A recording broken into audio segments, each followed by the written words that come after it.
जो को जिसमरा तिहिnya नवा वीडियो रे और तिहिं दो नवा वीडियो रे आदम और हवा जीवन बाबत ते बन बुझवा और बुझो ना बन कुरुमुटे फिर ईश्वर बाबा दमकिन चिदा सराप अपना चिदा एदन भगवान को डुके कने और शैतान दो चिदा उनकिन मना दारे ना जय जो मुचुके कने नो हर एक कुकली ना जवाब नवा वीडियो रे बडाय ना बन कुरुमुटे तो बांग मिलो मते दिला बन वीडियो रे लासे बुचला और बन बडाय ना बन कुरुमुटे तिहिं चिदा बोला का हुई ना में आदो जो हर बन बड़ाई गया और तीन हर बाइबल बन पढ़ावे उनको जो हर बन बड़ाई गया और धरती दो चिलका सर्जियो लेना मेनते धरती दो सर्जियो लेना धरती की बांग थाई कना उना को लहार दो पूरो धरती रे दाग के दाग थाई कना फंतार दाग थाई कना यार उना की ईश्वर बाबा धरती रे बदल के चिलका बदल के उना दाग चिता उन्हें आत्मा मंडरा गंधा है उन्हीं मेन के मार्शल मार मार्शल इन्हें ते धरती सर्जियो के इन्हें के धरती रे तहन का हर तरह ना जीव जानवर जंतु सिरजेव के पास सीता पुसी डांगरा गई मेरोन भिडी जो तो जिनिस हत्ती सदम जो तो नहीं सिरजेव के पास इन्हें बाद दा रे पैरा लगी हाकू तायन मंगाड़ से इमान जानवर है सिरजेव के पास मेन खान तीन रे धरती बिना हो गया इन्हें कहते ना धरती रे ताहन लगी तीन रे बनवाई बिना हो दिखना पहिल दो हंसा गेले कहते ना धरती खन ना धरती ना हंसा खन की इटे मनवाई बिना हो और उन्हीं तो आया मुठन और उर्गन एम और उना मुठन और उर्गन एम उन्हीं तो जीवन ना सहेट ओंगते और उन्हीं तो जीवित ना और उन्हीं नितुम तो हुईना आदम और उनका लेकाते आदम दो नवा धरती रे सिरजेव चोइना ईश्वर बाबा होते थे अदो उन्हीं सिरजेव के दिखा उन्हीं दोहई लगी तो इटी जगह हुदिस के ईश्वर बाबा तो उन्हीं दोहई ने जम न्यू हर एक जिनिस ना व्यवस्था मिटे मोज से जगह रे व्यवस्था है तायम ते उन्हीं तो मीटे पूर्व दिसम पूर्व ना दिसम कदा सदा नितुमान दिसम कना पूर्व ना कदा सदा नितुमान दिसम कना उना दिसम रे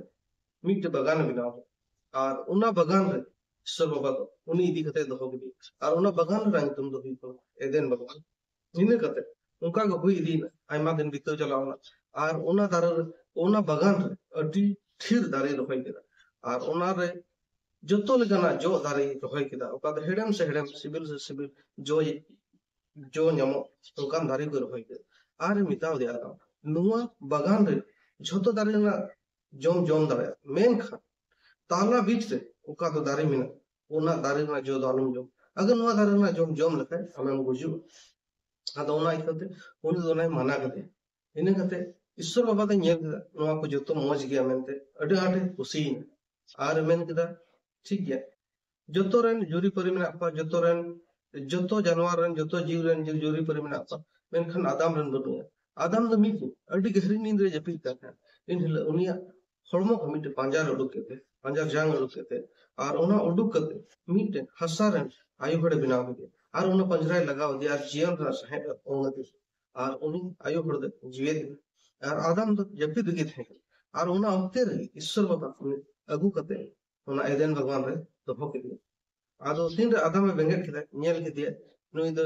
आयु हड़ कना मेनसे उनी दो आयरन साथी बनाव के गाती बनाव के और संगे ते तहन के एहब के आदो ईश्वर बाबा मिता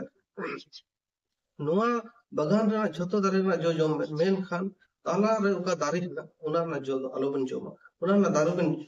दारे ना जो बन जोम लेखा बन गुजु आबन दो उना इको उना दारे ना जो दो आलोबन जोम आदो उनकिन तो सारी उनका किन कमी किदा ईश्वर बाबा हुकुम किन अंजाम किदा और उना दारे ना जो दो किन तो किन जोम लेता तायम ते मी दिन शैतान है बीन छिंते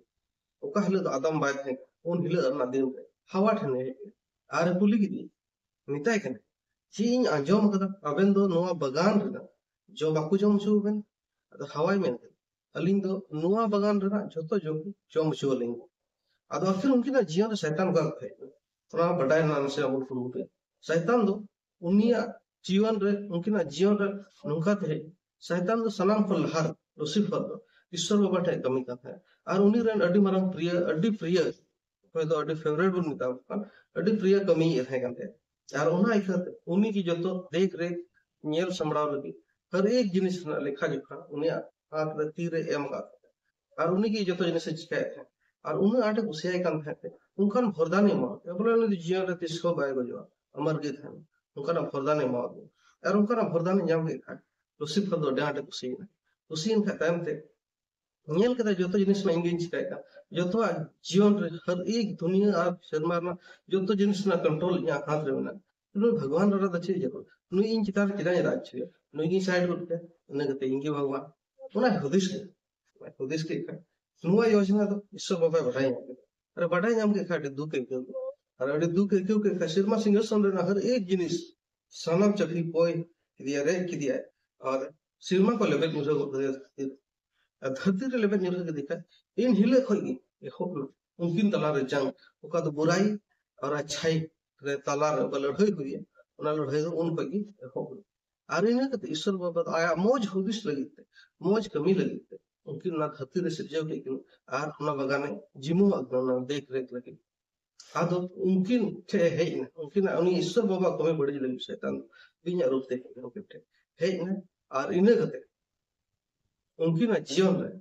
उन बड़ी कमी किदा उनकिन ओना माना दारे ना जय जोम के मितावाई ना हवा नोआ दारे ना जो जुदिया में जोम ले आमरे बुद्धि है जमा अकिल है जमा आमा सोच समझ ठिरु तमा आरम बड़ाई जमा बोले ओका सही बा गलत मेन सरी की ओना दारे ना जय जोम चुकलिया अरे जोम चुकी दिखाई नेल दा इन में उलुंग गया मेनते मेत बेंगे एंता अरे नेल दा उलुंग गया तायम तो नितो सकाम ते बेंदेñ खाए तायम ते उना दारे ना जो आदम है जोम चुकी दिया अरे जोम चुकी दिखाई उनी है नेल केदा मेत बेंगे एंता ते बोले अलिंग लिंग उलुंग गया मेनते सकाम ते बेंदेñ नाम किन दो आदो इन कते ईश्वर बाबा है ना बगान ते अरे होय आदम उकारे मेना मिया आदम उकारे मेना को आदो आदम गोम के आरे मेन के मिनन इन दो इnya med benget entinya ar nyel kita इन दो जुलुंग गया मेनते ओना अखते इन दो थिन मिटे गया ता को अदे मेन दा ओखोय लेया मी हम दो बडम बुलुंग गया मेन अदे मेन दा आम ओखोय इनरन जोरिम बिनाव लिदी हावा उनी तो ओना माना दारे ना जो अगु कते जोम चुकी दी आर ओनाते इन या med benget entiन तिन बटाई के रेमता के हावा ओना चिम चिका के दाम दो चिदा नुका तुम कमी kita आदो मिताई ना इन दो शैतान कोई दो बीन रूप ते हेज देन उनगी मिता दिन वादारे ना जो जोम बेन अडी सिबिला अडी मौज किया और ओना इखत इन दो सरिगिन जोम के आदो उन हिला ने बीन सरो वैसरापते मिता दे तिहिं खोय मनवा और बीन तला मीट बंदोबस्त इन बंधाव होय ओना बंदोबस्त तो नवा हुई बोले आम तो जहां तिस के नुया पीढ़ी दर हर पंजाब में गोज में दाल कते को गोज में आबो बेजर अरे ना कते हवाई मिता आम हूं तिहिं खोय आमा दुख और कष्ट दो उन बढ़ावा चिदा जे आम इने हुकुम बम बताओ मेनते ना इखत आमा दुख कष्ट दो उन आटे बढ़ावा आम दम गर्भवती और गिद्रे जन्म में लगिते अडी दुख और कष्ट सहा हुई